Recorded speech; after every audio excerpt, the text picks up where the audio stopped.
What's up, everybody? I'm your host, Richard Prafit, the Last Dragon. Welcome back to the Prafit, Rolex, and Real Estate channel. Now today, this is going to be a real estate video, and it's going to be a pretty serious topic. You read the topic. Most realtors are idiots. Most real estate agents are idiots. You're going to ask me why I say that, so let's roll my intro, and we're going to get into it.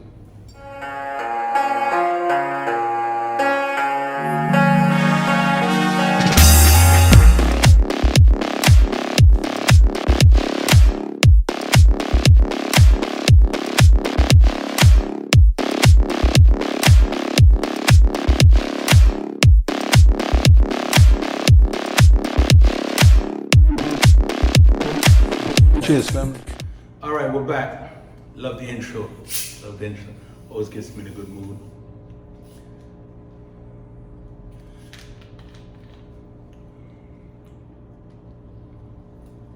A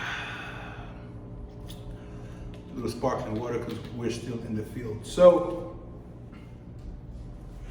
we just got back from Atlanta.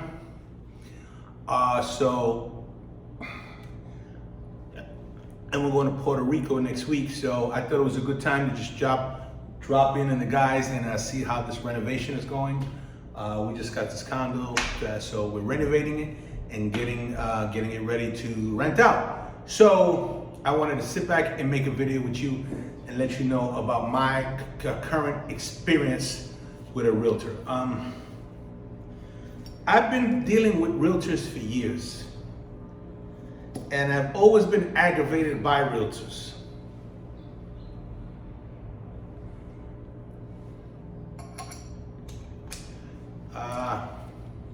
Don't get me wrong, I have a real estate company, we have agents and stuff, so there are some good realtors out there, but for the most part, most of these realtors are idiots. They just are. What they do is they just get in the way of your deals and they delay your deals. They're like the buffer between you and the seller or between you and the buyer, you know. And sometimes they don't have your best interest at heart. That's the key. When they're just trying to look out for themselves. So I'm going to give you an exact for instance of what just happened to me recently.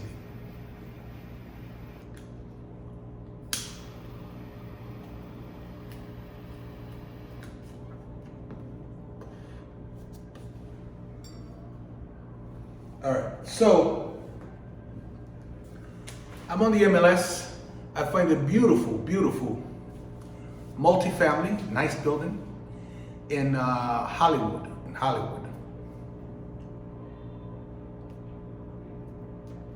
Hollywood, Florida. So we call up the realtor, and we get it going. We're trying to get a contract, blah blah blah. And she says, "Oh, I have multiple offers on this property, and multiple offers on this property. So I suggest that you put in your offer, and we'll let you know." Okay. Call up my realtor. Say, "Look, offer this." Okay, we offer that.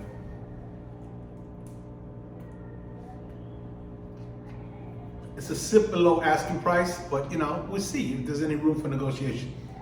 Any of you know the Miami and South Florida housing market right now is on absolute fire. Everything is going for asking or above asking. Everything is a bidding more, whatever, blah, blah, blah. And I'm explaining to you why that's the case. So, and it's largely to do with these stupid realtors. But anyway, we called the agent back the next day. We said we submitted our offer. What's happening? They say, "Oh, we're gonna have all offers. We want your final and best. We want you to submit your final and best by 8 p.m. tonight." So final and best, these are terms that are from TV. They're getting these terms from TV, right? Oh, final and best, this is my final and best. You know, you're getting that from TV, these stupid real estate shows where in half an hour, somebody finds a property, buys it, fixes it, and flips it for $2 million profit all in half an hour. So these realtors are thinking, you know, that's who they are. They're these people, you know. So, and you're never gonna find a realtor that is not like, oh, I got dozens of clients, so I'm always, whenever you try to call them, oh, I'm with a client, I'm doing this, I'm doing that. Yeah, but a realtor makes, you know, what do you make a year? A national average on a realtor is what, 40 grand a year? And in Miami, it's probably even less. So how are you always busy? How are you closing so many deals if you're making 40 grand a year on average? So anyway, I wanted the property, right? We wanted the property. So we submit over asking, right? Over asking on the property. Boom, goes. We get it. We get the contract. So we send out the contract. Now, if you're familiar with South Florida real estate, you don't use, for the most part, they put these. Well, for the most part, it's your choice if you want to use an attorney or not, or if not, you can just use the realtor. And it's the realtors are the one that draws up the contract. Well, it's a boilerplate from the MLS, and the realtor just fills in the blanks. So, the realtor's just concerned about closing. They're not concerned whether you're getting a good deal, whether their client's getting the best deal, whatever. They're just concerned about closing and getting their commission. So they put these unrealistic closing dates on the contract. So like anybody that's in the multifamily space, you know that a 30-day closing is unrealistic. It's not going to happen in 30 days. I mean, unless you're hard money. Unless you're hard money, there's no issues on title, there's no liens, what have you, so forth and so on. 30 days is unrealistic. So they always want to run in and put a 30-day closing on your contract. Okay, boom. You get your contract. You got to close in 30 days. You got to have your commitment in by a certain amount of days. You got to have this, that, this. You got to have your inspections, this and that, this and that. Okay. So we get the inspections. We get the appraisal done. Now, we get the appraisal done, right? The appraisal comes back lower than what the asking price is, right? But what happens with the appraisal is there's not in this town, right? There's not many really sales or multifamily, right? There's some single family sales, maybe a couple duplexes or whatever, but there's not many multi-family sales. They're not, you know, over a certain amount of unit sales in the area. So they're building now in this area. They're really building now residential. But what they're doing is they're buying up, you know, plots with smaller homes on them, maybe 3-4 families. They're buying them up and they're building, you know, buildings, multi-units, right? Because this area is really up and coming. So there's not really many comparables. Appraisals work on something called comparables. There's not many comparables in the area. So he has to use what are comparables there. And instead of going out the small net that he captured, instead of going outside of it to get the comparables, he keeps it in a tight block radius. So the appraisal came back really low. Now, on all our contracts, we send out appraisal contingencies. Whether you're 1031ing, your cash, or your financing, I recommend that you always do an appraisal contingency. So it didn't come back, so we had the opportunity now to get out of the deal, right? But I know the area, I know the market, I know the South Florida market. I know that that appraisal was incorrect because of the rents, because the way the rents were structured, I know what the property would be, more or less what it's worth. So I got the bank to give me get another appraisal. Okay. We get the second appraisal. It comes back and it's good. The appraisal is good. I knew it would be good because I know what the property's worth. The first guy just wasn't familiar with, you know, these nationwide appraisals or whatever. You have to use an appraiser that's familiar with a particular area, especially if it's like a niche area, which is up and coming. A national guy is just going to put it, you know, in the estimator and see if it works. But a niche guy knows what, you know, what it should be. So anyway, it appraises. The appraisal came back correct. Cool. Boom. Okay. So we're moving forward with the deal. We get the commitment on the financing. Finance is in place, 100%. Boom.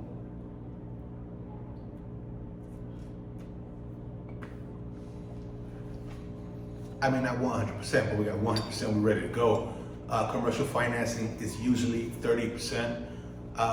Well, I mean, depends on the property, but it's usually anywhere from 25% on the low end to 40%, 30 to 40% on around the mid-tier end. So anyway, boom, our financing is in place. And now, because the first appraisal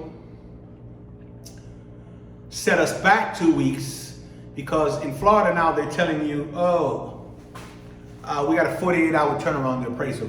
And in reality, it comes back in 2 weeks because they're so busy. Okay, I understand being busy. So now it comes to the time where we were supposed to have closed and we're not closing. So the 30 days is expiring, right? So we asked, you have to deal with the realtor. You communicate with the realtor. Listen, we need an extension. You know, we need another 2-3 week extension on the contract. Oh, but what's going on? You should have closed already. What do you mean we should have closed already? First of all, the first appraisal came back. It was low. I paid for another appraisal. We got the appraisal, and you know, we're moving forward. But you know, we need some more time. Oh, you know, I got a lot of offers. I got a lot of offers. I got a lot of cash offers. I got a lot of cash offers. And I'm like, look, we're here. We're ready to close. I mean, the bank just needs a little more time to close whatever they're working out in the back, you know, behind the scenes or whatever. Oh, but you know, I got a lot of cash offers.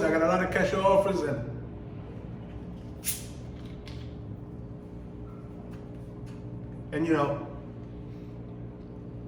we took your deal because you offered more money, but I had cash offers, and you know, like I'm very busy, this and that. And I'm like, look, when I saw this particular woman, I mean, she didn't look like she was doing, you know, multi-million-dollar sales every day. You understand what I'm saying? I mean, you know what I mean? So, miss me with all that noise already, you know? Look, we're gonna close on this property. You got my down payment money. The money's in escrow. I'm 3-weighing you with the bank. You know, we good to go. We just need 2 more weeks. Oh, but you know, this and that. I'll speak to the owner. Okay. Calls me back. Oh, you know, the owner doesn't want. And I'm like, look. You know, miss me with all the back and forth. Let me talk to the owner and we'll work it out. I'll get the bank on the phone. We'll conference call in and we'll tell you, yeah, we just need this for this. And we'll have a clear to close. We'll be good to go. And at this point, at this much time in already, we're same as cash, right? Because we get, you know, they wire in the money for the whole amount, minus, you know, my 35% down payment. So, you know, we're same as cash at this point. Actually, we're better than cash because if we just need another 2 weeks, now even if you get a new owner new buyer to come in cash at this point, there's no way he can close in 2 weeks because title's not going to be ready in 2 weeks. Appraisal, none of that, you know. So, no, you know, there's other offers out there. And I'm like, look. First of all. Let me tell you a little bit about the real estate business. I don't know how long you've been in real estate. Oh, 10 years. I've been selling houses for 10 years. Okay, well, do you own any property? Are you an investor? Do you get your own financing? Do you? Oh no, I'm thinking about buying a house. Okay, so you're not in the you're not in the multifamily space, right? I mean, you don't even own your own home. You don't know what you're talking. Look. Anybody can say anything they want, but can you write the check? So here's the thing: especially in a hot market like Florida, South Florida market right now is on fire. Anybody that knows real estate, the market is on fire. So, what's happening is when somebody comes to you and says, look, I got a cash offer for you. Another realtor comes to you and says, I got a cash offer for you. I got a cash offer. No. Oh, look, but I got a, no, don't go contract with that. I got a cash offer. So the realtor is throwing, I got cash offers at you, right? He's telling the other realtor, I got cash offers for you, right? So what that realtor wants to do is he wants to tie up the property, because once the property is in contract, it's tied up. No one else can make offers. I mean, they can hold backup offers, but this person is in contract to buy the property, right? So it's frozen. It's frozen in time. So I got a cash offer for you, right? So they'll offer anything to the seller's realtor, to tie that property up, to get that property in contract. Now, it doesn't mean they're going to close, because what they put in inspection contingency period in the contract, right? So what they do is they take a 10-day inspection contingency period, 15-day or whatever. So what they do is in those 5 days, in those 10 days, in those 15 days, they're going to try to flip the contract on the open market. They're going to, number one, they're going to try to flip the contract, or number two, they're going to try to get a hard money loan or a hard money buyer to take, excuse me, to take the contract off their hands or to buy the property, right? Now,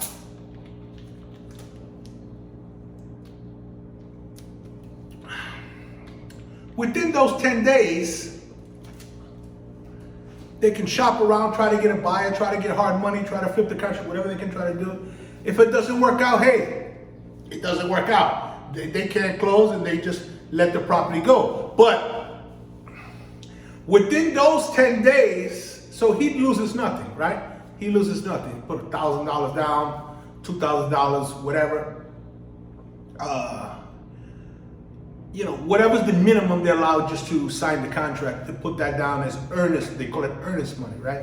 So he can't flip the contract. He walks away after 10 days. He gets his money returned to him.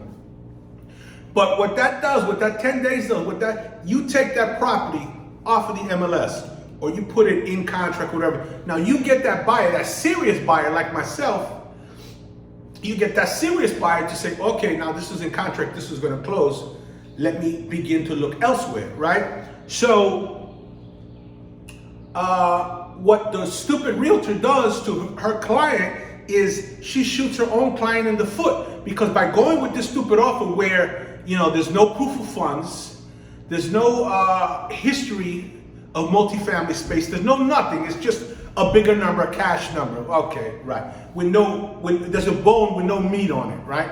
So, but because the realtor is not a property investor,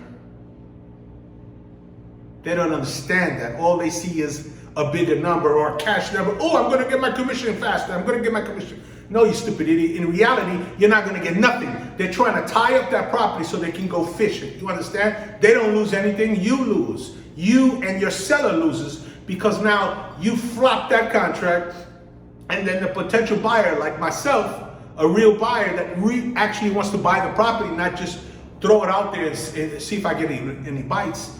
Because I'm an owner operator. We'll buy it and we'll manage it. And, I have moved on at that point. So the stupid realtor, oh yeah, I got multiple offers, I got cash over. And I said, look, you probably don't know. So let me explain this to you. Let me teach you something about real estate. Oh, I've been in real estate 10 years. Okay, by your subject of conversation, not only by the way you dress, but your subject of conversation, by everything you're telling me, it tells me that you're not in the multifamily space. You don't own any multifamily, so you don't understand the business. You don't know what you're talking about. You're just looking, oh, I'm getting a bigger commission. Okay, what's gonna happen is this. We need a week or two at the maximum to get it clear to close from the bank. We've done 2 appraisals, we've done the inspection, we've done the lien search. The title company says, yeah, we need at least a week to close this, right? And we're closed. We're gonna get it clear to close. In my particular date, would have been clear, the following week and a half Thursday. The second week's Thursday. No, I want to go, I got cash offers, I got cash from people begging me, people calling me. Okay.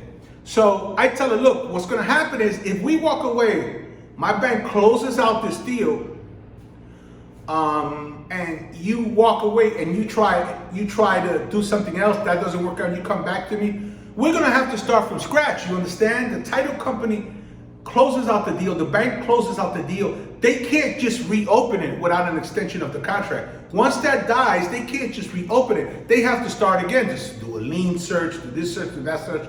And the bank has to start this file all over again because, things might have changed. Somebody in the building might have moved out, rents might have changed, people might have started paying, they're gonna need estoppel letters all over again. So you have to start the process all over again. You just don't fumble the ball and then just pick up where you left off and keep running. No, so I explained that to her. Look, if you don't give me the extension, you can't come back to me in 2 weeks and say, look, I'm ready to take your deal.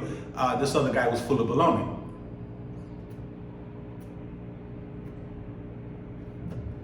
Oh no, this is a serious buyer. This is a serious buyer. And I'm like, I got so disgusted going back and forth with this lady. I told her, look,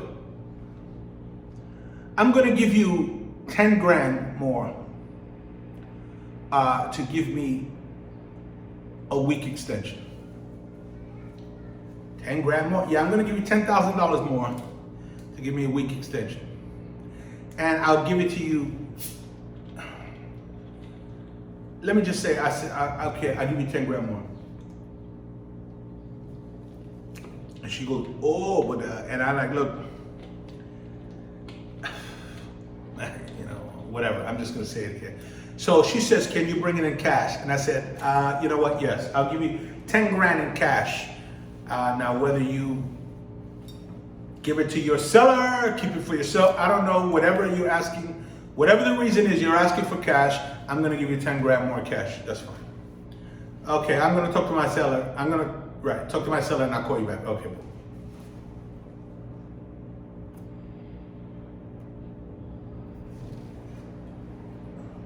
She calls me back next day, because supposedly the sellers are overseas. She calls me back next day, she says, oh no, it's that they have an opportunity overseas to buy something else and they need the money right away. Or they're gonna lose the deal. And I'm like, okay, well, my money's guaranteed. We're gonna close. The title company just needs 1 more week. We're already clear to close from the bank. The title company just needs another week. Oh no, but myself, and I tell her, look, I'm gonna take one more shot here, because I want the property. At this time I'm invested. I've already spent several $1,000s on inspections, multiple appraisals, this and that, flying back and forth, So I'm in, I'm committed, I'm in. And I tell her, look, I'm gonna give you $20,000 in cash, and I'm gonna buy you a new iPhone for yourself. Now, you're doing all these deals, you're so busy, this and that, you got so many closings, but you got a cheapy little Android phone, which is probably like $50. And you're driving an old ass Jeep. I mean, all these realtors, they're so busy, they're so this, that. And okay, but where's the money? Where's the money? Anyway, where's the signs of success? Where are the trappings of success? What's happening? And okay, I don't like fancy cars. Okay, but don't you need a good phone? If you do 95% of your business on your phone, don't you need the good one? Don't you need the latest phone? But anyway, let's move on from that. So I offer $20,000 cash extra. I'll bring it to the closing. 20,000? Yeah, 20,000. Okay, I'll call you back.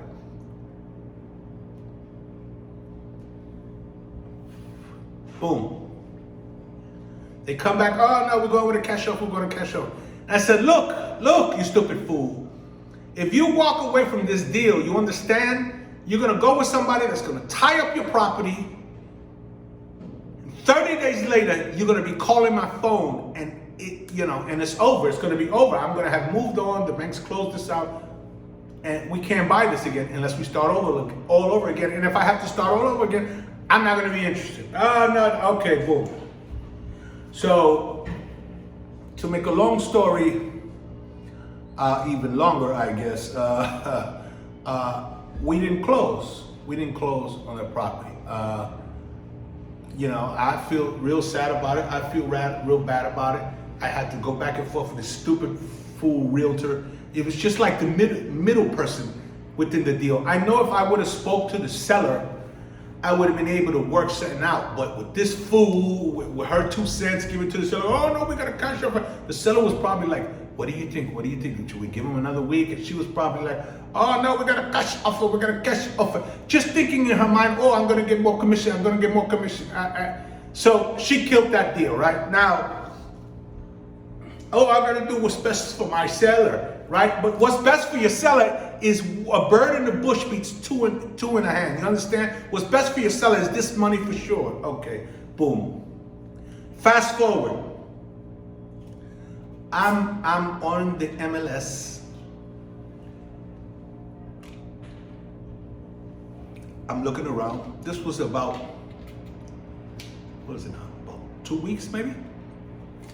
I'm on the MLS looking around because I gotta move on. We gotta buy another property. We gotta move on. I'm on the MLS. She puts that building back on the MLS.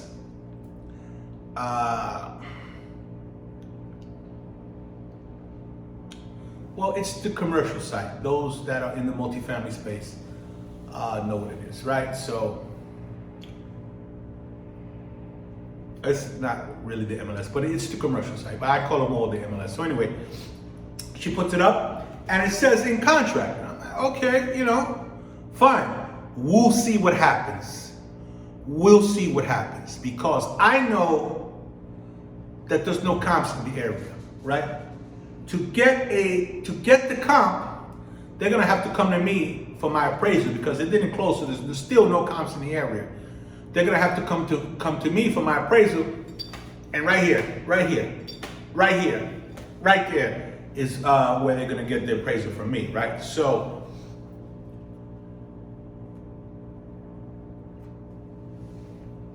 Two weeks go by. No, this had to be, well, now it's coming up to the 3rd week. So 3 weeks go by and I'm doing my little searches. Lo and behold, this building is back available. Not in contract, not pending, not contingent to, nothing. It's back available. And I'm like, wow, what's going on? Reading through it, reading through it, in the description below, broker's description, it says, what did it say? It said, cash only, no appraisal, something like that. I forget exactly, but that's more or less what it was. And I was like, oh, wow, ain't this a mother effer? This exactly what I said was gonna happen, happened. Some other stupid realtor lured this stupid ass realtor into thinking that they had a higher than me, 100 grand higher than me cash offer, dropped my contract, went into contract with this stupid fool. He locked up the property, lost me, so I'm out of it. The bank closed the deal, the title company closed the deal, so we're out of it. We can't restart the deal.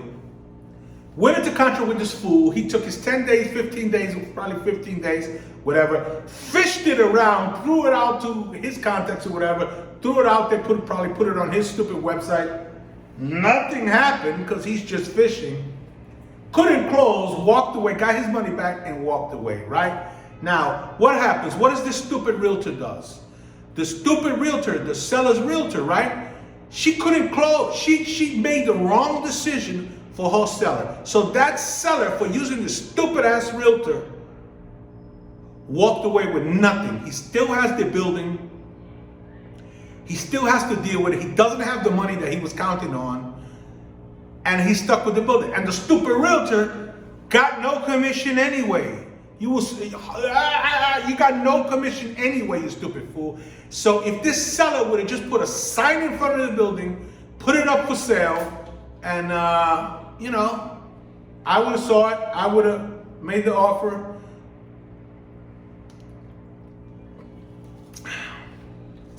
And right now, that would have been another gem in my crown, you know. But hey. And this particular seller was sick of the building because sick of tenant issues, this and that. Tenants always complaining, people moving out. And now in this day and time, they're taking advantage of, you know, the no rent moratoriums, the eviction moratoriums, and all the cancel rent. They want to go cancel rent and all this other thing. So if you're a smaller mom and pop operation that might have bought a multifamily, or it might have been in your family for years, and now you can't deal with, you know, 16 tenants, or, you know, you can't, you know, so you just want to get rid of it. You just want to cash out. You might not have no, well, this particular place had no mortgage. So you're going to get a huge check. You're going to get a big ass check, you know, whatever it was, you know. 10 unit, 5, whatever amount of units is, it could even down to 4 units, you know. If you're not built for dealing with tenants, because it's a job, it's a full-time job. You don't think, oh, I'm gonna get into the real estate and you know, the tenants are gonna pay me rent and that's gonna be it. No, you're gonna be, you know, if you don't have somebody to do your stuff, you're going to be plunging toilets, changing toilet seats, changing sinks, getting called at 3 a.m. in the morning for, you know, a loud fridge, whatever the case is. You know, a professional landlord property management is a full-time job. And if you're not ready for that, if you're not built for that, if you don't have the resources to help you with that, you're going to suffer. You're going to suffer. And you might not, or you might just be tired of it. You did it for years. I'm an older guy now. Me and my wife, I just want to retire. I want to get a boat and sail the Pacific. Hey, I can't blame you. But yeah, so at the end of the day, this particular story, this stupid realtor, this idiot realtor has just, you know, had just gotten the deal, did bad by her seller, did bad by me, the buyer, did bad, you know, did bad all around, and now she's stuck with nothing. And last I heard, she's sick now. Her and her husband are sick. I don't wish that on anybody, but hey, at least she would have had a big fat commission check if we would have closed. So this is not the first time I deal with realtors that just get in the way or delay the deal or add their stupid 2 cents, which you don't really need. In a real estate transaction, you just need 2 companies back and forth, you know, hammering out the details, or 2 individuals back and forth hammering out the details. But I mean, most realtors are idiots. You just really don't need them. They really don't have any training, any experience. Take a couple of little hours here and there. But you know, there are some good realtors out there. There are some really good realtors out there that are not only realtors, but they're also investors, and they know the multifamily space. They want to work with you, and you can call them at 3 in the morning and they'll pick up the phone or whatever, and they're out there hunting for deals. So if you find yourself a great realtor, strong realtor, you know, you grab hold of him or you grab hold of her, and you don't let her go, because you know, they'll take you far on your journey. But bar that, most of these realtors, the majority of these realtors out there are just idiots. They're there to waste your time, to kill deals, and just F everybody off, man, trying to get you know, a little commission without doing the proper work to earn that commission. You just want to get commission. You have to earn that commission. All right, so whenever you can, try to stay away from the realtor. There's a the phone number. You contact the phone number, and you deal like that. All right, I'm your host, Richard Prafit. This is the Prafit, Rolex, and Real Estate channel. And yeah, if you have any real estate questions, hit me up, and I can share my little bit of experience, what I know and what I've learned over the years, over the past, I don't know, 16, maybe 17 years as a professional real estate investor.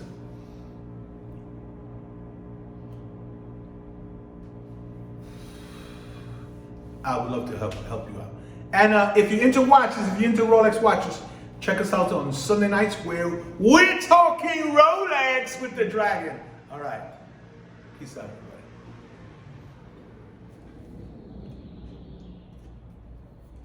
Now, before we go, let me just be clear. I just want to make this clear. Now, when I say most realtors are idiots, you don't need them. Now, and if you find a good one, stick to them because they can take you far. Now, that applies to the multifamily space. Now, if you are in the single home or maybe a duplex or whatever, you need a realtor. You need a realtor, especially a realtor that knows that particular market, that is in that niche, because they'll know, what banks are lending in that area and what banks will take you all the way to the end and close you. Because there's some particular banks that will take you all the way to the end and at the last minute, a week out before you're closing, say, look, I'm sorry, but we can't close it.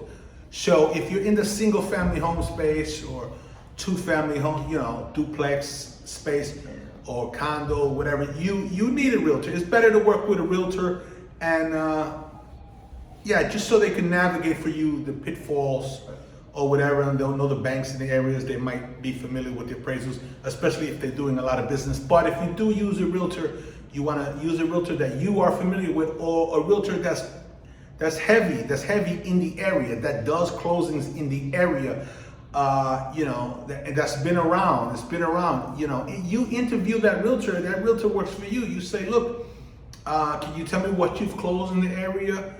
Are you active out here in this neighborhood? Are you active in the streets?